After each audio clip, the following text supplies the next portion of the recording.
spot where to wait for the tour to start. Oh, hello, there is people already here. Right, I'm just gonna put the gimbal down for a few moments while we actually start the tour. Hey everyone, how are you? Hi Lisa, hi Melanie, hey Adrian, hi Hadrian, hi Vera. Hey, how are you guys doing? Happy Monday. You guys having a good day so far? I mean, I know some of you probably have just started your Monday, but I hope it's going okay. Hey Sue, welcome, how are you? We have 2.5 minutes to go. And it's actually quite warm here in Portsmouth today. It's not like super sunny, but it's quite warm, pleasant, constant 22 degrees. So it's been a nice day so far. How was your weekend, guys? Did you do something exciting? I'm very sorry if you were scheduled to be on a tour with me at the end of last week or this weekend. My gimbal completely packed it up. So I have 2 gimbals with me today, brand new, and I'm seeing which one works best. Just woke up 9:30 here. Oh my God. Thanks for making up the early shift. Hey, Miss Kendall. Hi, Christine. How are you? Welcome. Hey, you came to Southsea as a child. Oh my God, Melanie, that's so awesome. Well, I've had to amend the original route slightly because there's actually a lot of construction works happening in Southsea at the moment.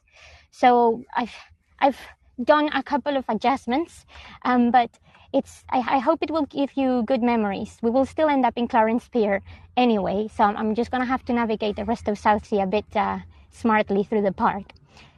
Then, oh my God, yeah, how are you? Did you used to live here, Kendall? I didn't know that. Awesome. Oh my God. You're so kind. Thank you. Yeah, it must be quite late for you. Bless you. Thank you so much for joining. It looks, I'm sure you will recognize parts of it, but it's changed quite a bit. Portsmouth in the last sort of 10 years is changed a fair bit. I think it's actually looking better, if I say so. I moved to the UK in 2009. It was meh. All right back then, and in the last 10 years it's definitely improved a lot. Hey Mike, hello, how are you? Welcome. Okay, and we have 42 seconds to go, so when the timer goes green, we will get started. I think it looks, yeah, honestly, I genuinely think so. There are some parts that are, well, they're still under development obviously, but I think it generally looks much better. Hey Lynn, how are you? Hi, I'll be visiting the city in a few weeks. Oh my God, Mike, amazing. Well, I hope this at least gives you a point to start. I'm doing 2 tours. I'm doing Southsea and Clarence Pier now, and then in a couple of hours, I'm doing the sort of city center with Gun Wharf, which is another area you should definitely visit. If you need any help, Mike, give me a shout, and I'm happy to help you out. Hey, Lynn. Awesome. Great. Cool. Well, we have to start, so let me get up, and then we can go. All right, well, hello everybody. First of all, a quick introduction. My name is Dr. Lilian Céspedes González. I am a historian and local tour guide here on Hago and, well, in real life as well. And today I'm going to be showing you around the beautiful city of Portsmouth. We're also going to be seeing a lot of stuff related to the war today. So I'm just giving you a warning just because, you know, I appreciate these topics can be sensitive for some people. So if you have a warning, at least we can all be on the same page. Now, this tour goes from Southsea, which is the part of Southampton that is, not Southampton, Portsmouth, that is right by the front of the sea, and it ends in Clarence Pier, which is quite renowned for having lots of arcades and being like the typical sea resort town in the UK. But I've had to amend the route ever so slightly because, well, as I mentioned as we get through, there's actually been lots of changes in Portsmouth recently, and we're having serious problems with the waterfront due to climate change. So when that part of the tour becomes relevant, I'll mention it. But right now, let's get started. Hey, Jeannie. Hi, Gregory. How are you doing? Hello. She don't wake up the baby. For sure. Okay, let's get the camera flipped and let's get started. Right. Okay, let's bring you all the way up. So we are right now in the area of Southsea. Normally, we would take this walk up there, but as I'm sure you can see there are some diggers and stuff over there. That's because Portsmouth is working quite hard now in creating a few storm fronts and barriers to protect their waterline. Otherwise, this whole area could be destroyed in the next couple of winters. Hey, Helen, how are you doing? Welcome.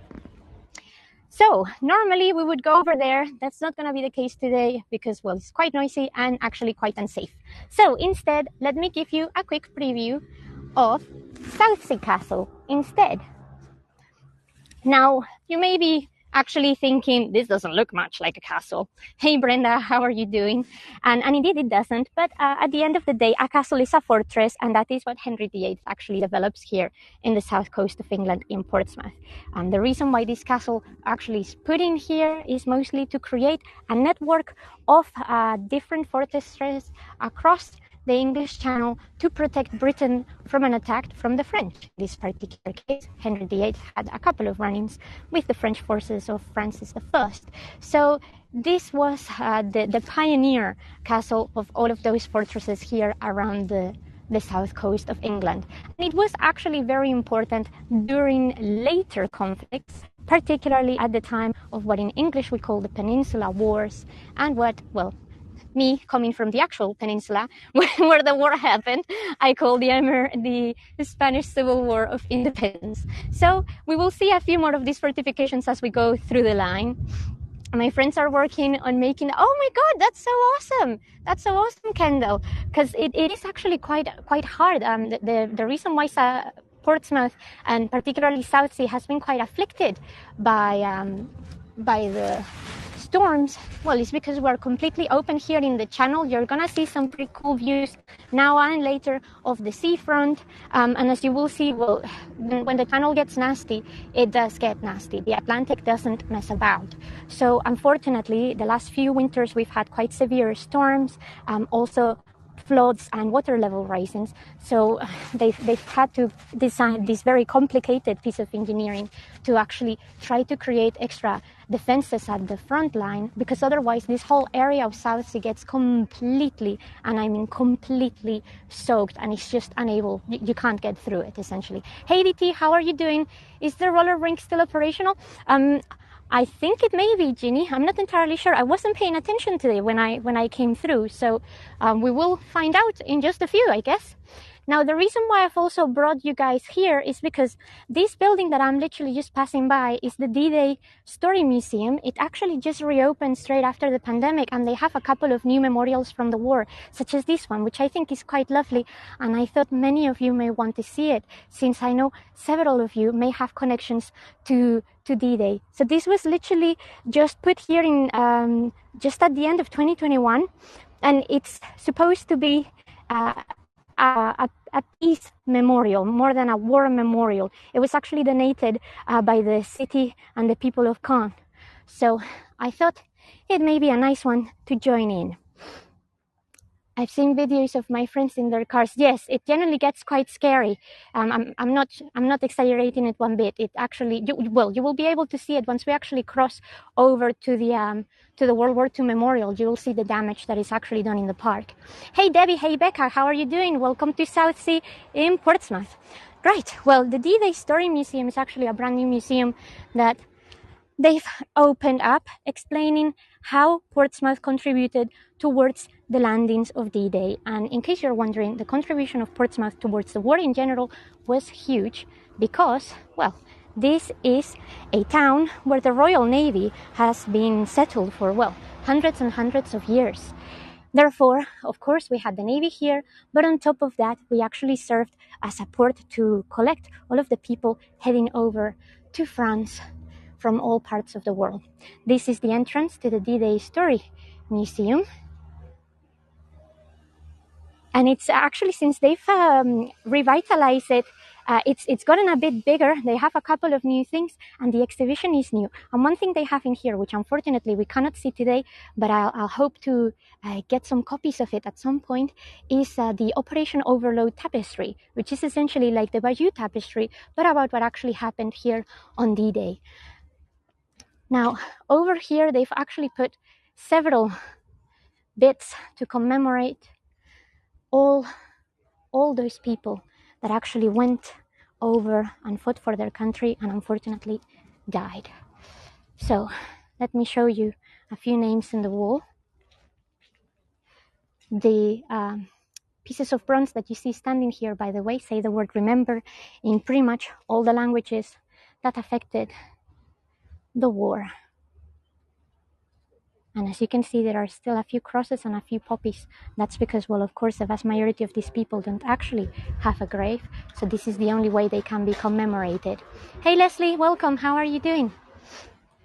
Right. Well, very recently, this part of Portsmouth and Southsea has actually acquired a new attraction, which we are heading to in just a moment. But first, let me show you this memorial to a soldier of World War II, which is just in commemoration to all of those that gave their lives for their country, whether they were British or otherwise. We are actually in Southsea, right by the D-Day Museum, Mike.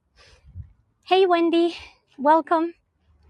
Right, so a cool new thing that we've got now here in Portsmouth is actually the last surviving landing craft from D-Day, and I mean one of the originals. This is what I'm about to show you is actually not a replica. It is one of the very few ones that was actually done in the UK, in the area of Liverpool, and we are about to see it from here. It's absolutely huge, so I don't think we're gonna be able to get a postcard where it all fits in one, but I'll try to get you the best shots of it just so you can get the thing as complete as possible, because as you can see, it is pretty big. Right, let me position myself here in the corner without the staircase so you can get some nice shots of that. So these would have been the landing crafts that they actually took all the way across the channel and used to disembark in Normandy. We used loads, and I mean loads of these, well, they're not exactly boats, they are, you know, just a different type of maritime method of transport. As you can see, they have this section here that is what allowed the troops to still get out of it, whether they actually reached the shore or they were a few miles out in the water. And this is how they would actually be transported. Wow, you really don't imagine. I know, right? It is generally huge. Hey, Neil, how are you? I'm hoping to see my friends. Well, let us know if we catch them, and we'll snap a few postcards of them. So as you can see, absolutely massive. And like I said, this one was actually done here in the UK. There was a small contribution and factory work in the area of Liverpool and Bristol, and this one was actually made up there.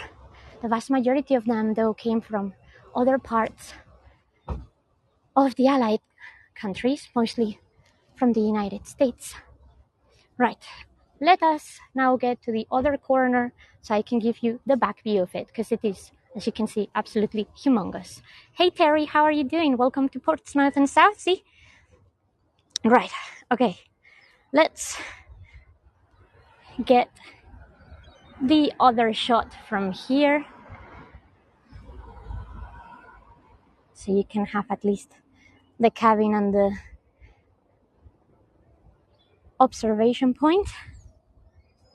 And then let's move over here to the proper corner so you can get the vast majority of it in one frame. There we go.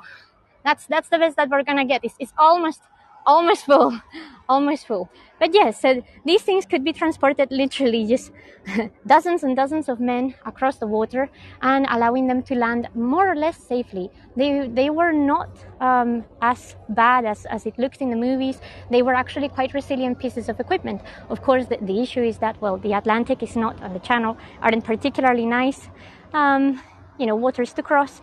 There were a lot of people that unfortunately felt quite seasick. There was problems with illness with the troops crossing as well, and there were a few interceptions and bombings that unfortunately caught them. So that's the reason why the majority of these vessels don't survive. But this one is the very last one, and we're just so proud to have it in here. Right, awesome. Now we're gonna carry on. Let me just move around very slowly. And as you can see, normally we would walk through here, because then I can give you some lovely views of the sea as we walk. to the memorial, which is that pillar that you see there in the background. Unfortunately, I'm sure you can see some blue panels there at the front. All of that is where Kendall's friends are actually doing this impeccable work to actually keep Portsmouth safe from the new storms coming in. So it's not very exciting to see. Therefore, we're actually gonna cross through the park and onto the memorial itself. Hey Chandra, how are you doing? Welcome. And we're quite lucky because up until literally just a few days ago, there were a couple of festivals here in Portsmouth, and this area is normally used for those type of festivities. Now there in the background, I mean, I can do a quick zoom. So this one on the left, that is the War Memorial where we're going now. And that in the background is the Spinnaker Tower that we're actually going to be seeing in the tour that I'm doing in a couple of hours. So as you can see, in terms of scale and in terms of size, the distance is actually not that far away. Just underneath the Spinnaker Tower is the harbor for Portsmouth, and literally, if I was walking without the gimbal right now, between where I am to the Spinnaker Tower, I can probably do it in 45 minutes. It's not a very big town. My great uncle's name, oh my God, Jeannie, let's see if we can find him. It's actually, you know, it's one of the best World War II memorials, I think, that we have in the country. It is very, very well designed, it's very well organized. And I think unfortunately part of that is because so many people died from here. But as you can see, guys, this park is not looking great. This is called Southsea Common. Victoria's Festival definitely didn't do much to leave the grass as you see it. But all of this area just gets completely flooded when that water comes through because of the storms and because of the sea not being able to cope with it. So, you know, that's why they're actually doing that work. It is very, very, very important. Oh, you can, oh wow, okay, oh right, towards the Queen's Hotel, yeah? That's cool. You would have had some very nice views, although I wouldn't have envied you on a rainy day. This whole area of Southsea, oh my God. I was dreading the idea of a bad weather forecast today, because there is literally, as you can see, there is nowhere, and I mean absolutely nowhere, where to actually get even a slight bit of refuge. Is very much all open. Will be hard. His name is John Brown, and I cannot remember the section. Oh, I was gonna say, if we need a section, it would be pretty easy. As I will show you here once we get to the memorial, they've actually organized it well so that every single division is represented individually and the names are located in that way. It's not just alphabetical, which in a way is good, because, well, everyone is represented, and it also highlights all of the different people that actually took part in the war effort that were just not soldiers. I will try and see if I can find you some people that actually were a part of some of the other departments, such as telegraphists or musicians. You know, all of those people that we don't realize actually take part in military affairs. Hey Marsha, how are you doing? Yes, the wind here gets ridiculous. I remember the first time I actually ever came to Portsmouth, and probably the reason I didn't leave with a very, very good impression, it was for my master's graduation in 2014, and it was the middle of November, and it was cold and wet and rainy and miserable, and I did not enjoy it one bit. Not one bit. So up until recently, I thought, ew, Portsmouth, gross. But actually, Portsmouth is a very nice city. It does have a lot of history, but very much like Southampton, due to the war and the bombings, a lot of it, unfortunately, has been completely erased. So it takes a little while to get to know all of the different bits that make it interesting, and to, you know, fall in love with it. But I think there are many, many reasons why people should visit Portsmouth. I mean, if you guys are definitely into the First and Second World War, this is the place for you. That's literally, there is no two doubts about it. And if you are into military history in general, of course, we have the beautiful, this historic dockyard, where unfortunately we can't go today. I'm trying to see if we can get access there at some other point, because they have some beautiful ships in there that really, really highlight the naval warfare of this town. Right, now let me catch my breath and get us through to the memorial. I think they were doing some trimming when I was here earlier, but I think they've mostly finished that now. So let me give you the one shot where you can actually gather most of the memorial in one piece. Okay, and now here we go. Let's go inside. Whew.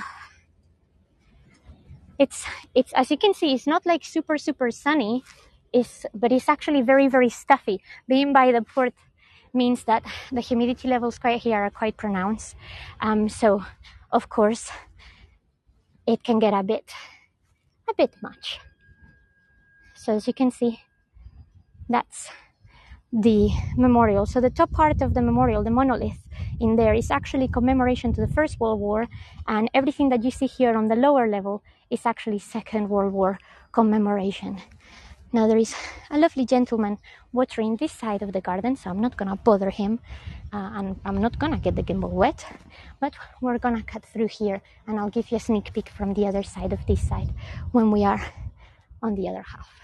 So as you can see, there is loads of names, loads of memorial graves, and I say memorial graves because again, a lot of these people are not buried anywhere. That's the reason why the relatives have actually come and created their own little memorials for all of those people.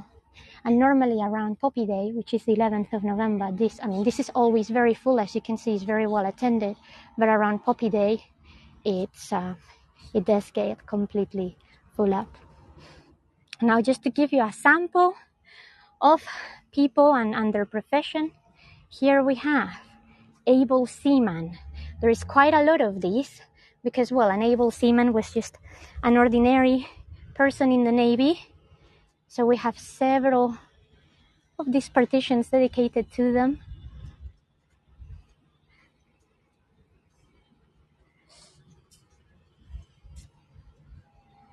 And as we go along, we will find some other people. Like, for example, let's see what we have in here. We'll turn around to show you some unusual but necessary roles in the army. So we have a writer, leading cook, leading writer, PO cook, stores assistant, sick berth, radio mechanic, and so on and so forth. So that's the reason why this memorial is amongst the best in the country, because it actually does a very good effort at keeping all of the names well located, but also to actually, compile what those people were doing, because, well, not everyone that died in the war or fought for their country did it with guns, and that's important to remember. This is, I think, a very beautiful part of the memorial itself. So I'm just gonna let you grab a couple of pictures. It is interesting, isn't it? I just think it's important to bring that human element into a war. I think we often think of wars as just, people killing people with machines and guns and whatever, but the great amount of logistics, operations, etc. that go into it is, it takes a lot. There is many more. Yeah, there is honestly so many in this city. That's okay, Jeannie, no problem. And here is the actual monolith itself, which is dedicated to the First World War. So as it often happens here in the UK, the First World War Memorial was here first, but obviously, as European history developed, they added the second layer to commemorate both incidents together. Because although they are two different wars, the events are actually very much closely linked. So it was a way of sort of honoring the people who may have actually even served on both wars. It didn't happen very often, but it was not uncommon for people to have gone to the First World War trenches and then be still alive and ready for action on the Second World War. Very few cases, but still, it made sense that those people would get their sacrifice and their effort commemorated all in one. Right, we're just gonna come out now through this side exit. And before we come out, I'm just gonna give you a full view from this end of what the whole memorial complex looks like. All right, okay. Are you ready? Cool, let's do it.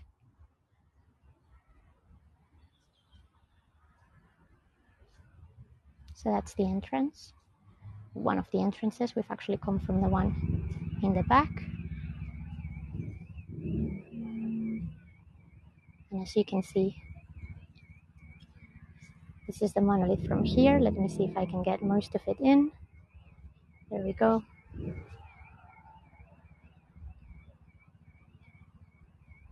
And this is the back end of it.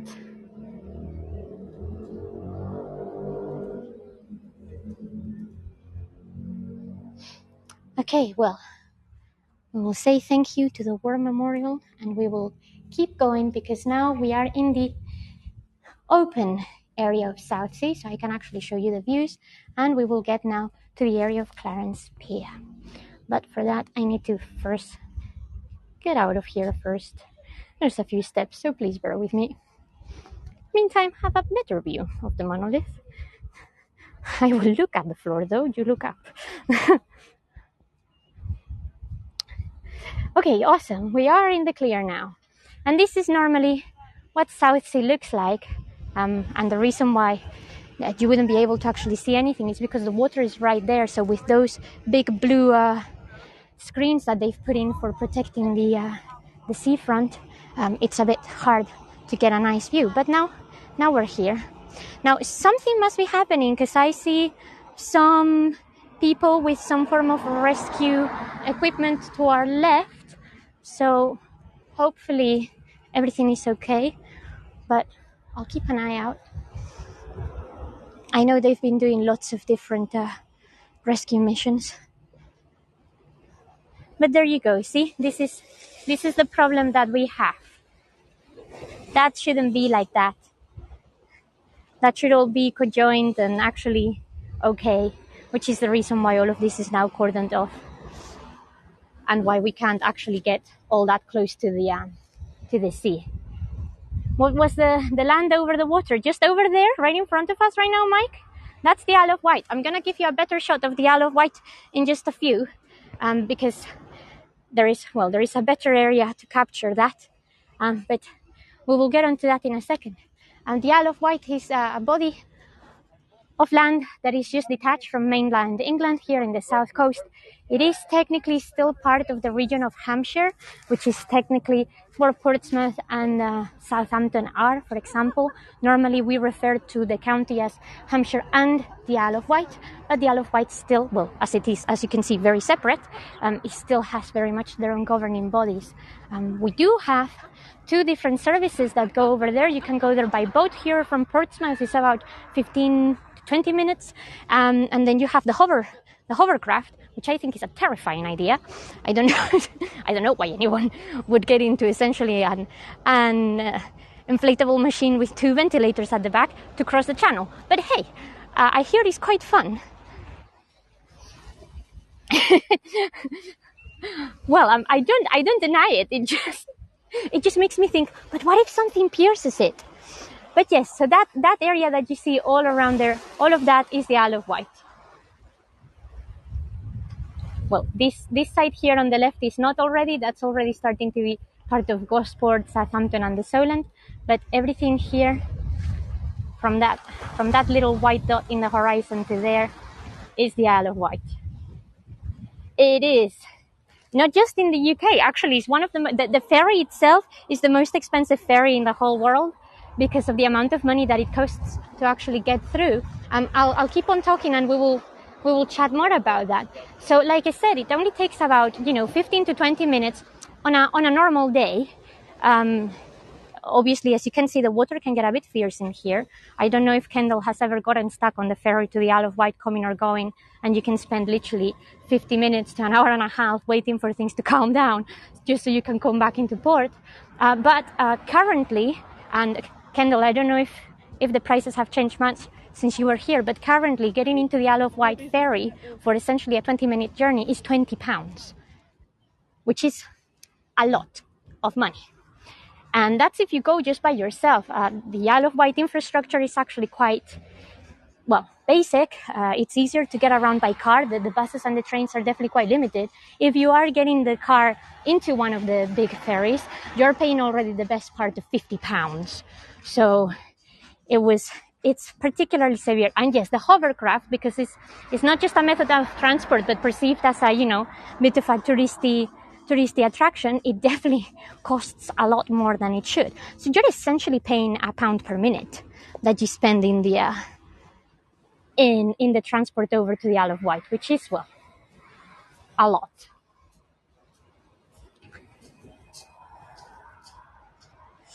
Right. Well, this area that you see here approaching in the horizon is the area known as Clarence Pier. The pier itself, I'm not sure if it's open because they actually have a few barricades put up there.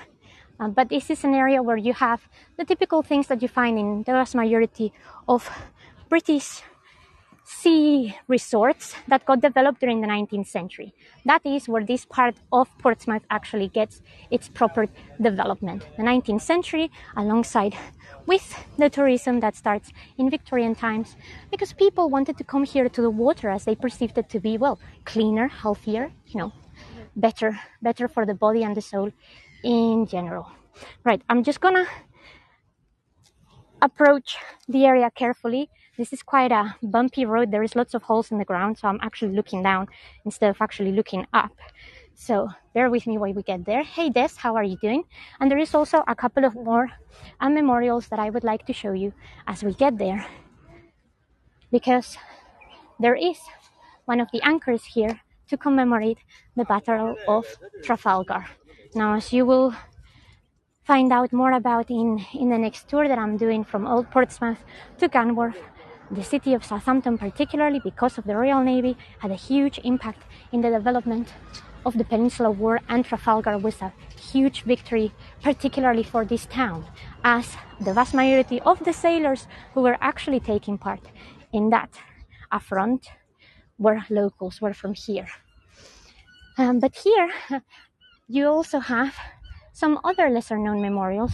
So this is a memorial to a mutiny that happens in one of the Navy boats in India in 1857, for example. Aren't they old-timey, those lampposts? I think they're very cute. Now, a lot of these places, of course, you'll notice are closed. I'm sure you know, and I don't need to say this, but a lot of businesses are not open currently because of the memorials for the Queen. So even though we are mostly operational, some businesses and some people are definitely on low capacity. And this is the anchor with this very nice raven who's gotten a bit wet, dedicated here to the Battle of Trafalgar. And it has a little quote beneath. It says the British fleet consisted of 27 sail of the line, that of the allies of France and Spain 33. Of these, 19 were taken or destroyed by Lord Nelson. And that is the reason why our appreciation for this part of history and Lord Nelson and Portsmouth in general and its navy is so important here in the area. Very, very mood appropriate raving for sure. I wouldn't normally be off season yet. No, it's not exactly just yet off season. In fact, we've just come from a bank holiday weekend, as we call them here, and the beginning of September is still high season. The kids are literally just going back to school, but because of everything that's been going on with the Queen and in general, there's actually been lots of memorial services and lots of events that have gotten cancelled. I've actually had to cancel a few tours just because places where I was gonna take people to, they are not open, and they are not gonna be open regularly for the majority of the month. So that's the reason why things look a bit more quiet than they normally are. And this is the entrance to the hoverfly.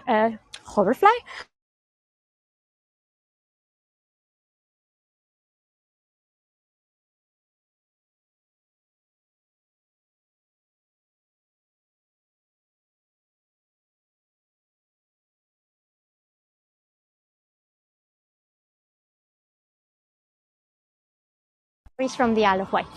Now, as you can see, everything else here is what you expect a British seaside town to have. Lots of ice cream, gelatos, fresh fruit for once, which is something that you get to see less and less in this country by the seashore. Of course, typical fish and chips, which is, you know, mandatory by the sea in Britain. And that is where the arcade and the entrance to the pier are located. So this arcade is not just a place where you can just go and play in different machines. You actually get a few rides and things like that in there.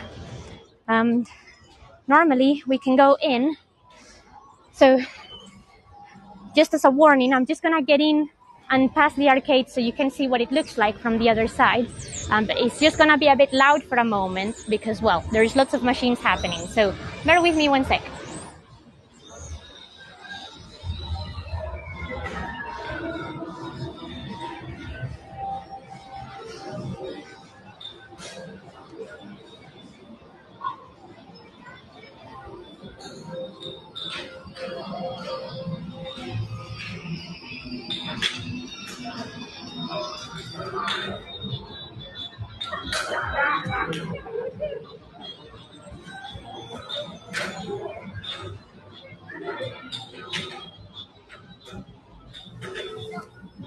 And this is the attraction side part of it that is currently all closed because, well, unfortunately, as you can see, the damage to the seafront has already gotten in here and they don't consider it to be safe.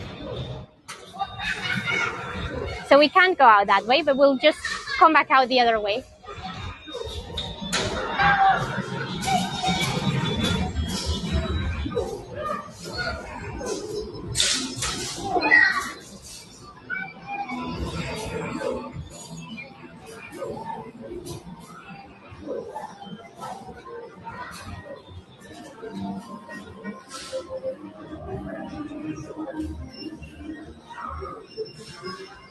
And there you go. That's what the famous penny arcades of the UK are like. And believe it or not, it's still something that attracts a lot of people, not just in high season, but actually like the whole year round. I remember when I first moved to the UK, I had never seen anything like this. Like, we don't have this in Spain. You may have a casino or maybe, if you're lucky, a retro gaming place, but not like a whole arcade facility like this. So I remember spending all of my pocket money on the first night just playing in the machines because I was like fascinated by the color and by the noise and everything else that was happening, like a girl in Hollywood or in Vegas, taken away by the lights and the noise. My wife will love these machines. They are honestly so much fun. It is so much fun. But as you can see, that's the part where the rides are, which is unfortunately right now just closed. So that gives you an idea of how severe these, problems with the flooding and the storms are in here. We wouldn't otherwise have them closed. It would be perfectly open. And this is very much the end of the tour. So let me get to the corner so I can say goodbye to you guys properly, because right now I'm literally in the middle of the road and we don't want any accidents. So let's finish this little side of the walk. As you can see, we still have some of these touristy merchandise destinations, but they've not been actually doing very well this summer. I haven't seen a lot of people coming in and out of them and buying. So I don't think it's been the best summer from them. But oh well, these things sometimes happen. Okay, so let me turn the camera now. Okay, brilliant. Well, thank you so much, guys, for joining me here from Southsea and Portsmouth, and thank you so much for bearing with me during the last weekend with my gimbal problems. I will test the other one on the next tour and see how it goes. I haven't made up my mind which one of the two gimbals I like more, so I'll see how I feel. But thank you so much. Thank you so much for the tip, Kendall. I really hope that you guys have a lovely day and hopefully see you later in Gunworth, so I can actually show you some really, really nice views of the water of the channel and of the Solent. Take care and see you later. Bye-bye. Bye-bye.